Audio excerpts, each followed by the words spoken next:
Good afternoon. Welcome to the Revolution. Yes, Juan McCartney. How you doing? Alan Johnson. Hey, buddy. Juan, give me 2 minutes to develop my point. The impending election, early election that's happening, is not about the PLP versus FNM or DNA or any of those things. What is happening is an FNM versus FNM scenario. Here's what is happening. The FNM has realized that Minnis leadership has begun to suffer from diminishing competence from the vehement voters. They have decided from before May that during this next lockdown period, a move will be done to replace him two ways. Should he have extended the lockdown into November, a general election was promised. And as such, they were betting on a part of it where you have a no confidence vote. Minnis has the option of calling an election, doing nothing, or resigning. They were taking the bet that under the Constitution for an election, under an emergency order, the Governor General would not issue an election writ.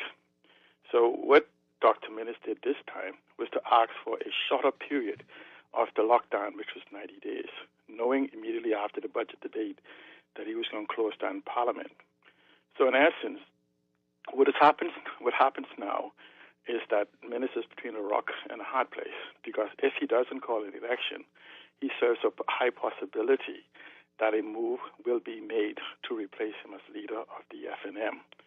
So in spite of the crisis of the fourth wave we are facing, what you have is a leader that has chosen power over the lives of people. And so clearly, if you begin to, Juan, I think of you as a deep thinker. If you look at the economy, look at the crisis, look at the housing, the food shortages, look at everything that's going on. Grand Bahama has no signs of life, Abaco, nothing. You would have to ask yourself, what reasonable leader would go to an election campaign and ask people? The problem is Dr. Minnis does not want to go down in history as a person who was removed for incompetence as leader of opposition, and also to be removed as prime minister for the same thing.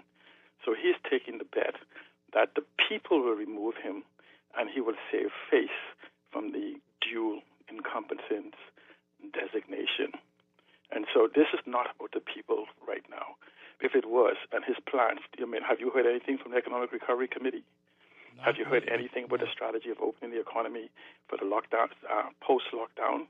Have you heard anything else? What you've heard is Dr. Minnis in a survivalistic mode, not in the interest of us as Bahamians. Because if he has a plan, like he says, sufficiently 12 plus months is, because remember the Constitution gives him till August, is sufficient time for him to execute it and for us to begin to have what's called measurable results to judge whether we're moving in the right direction. He does not. So what it is, snow us, flam us, do whatever you can, and preserve his image rather than the country. Thank you so much.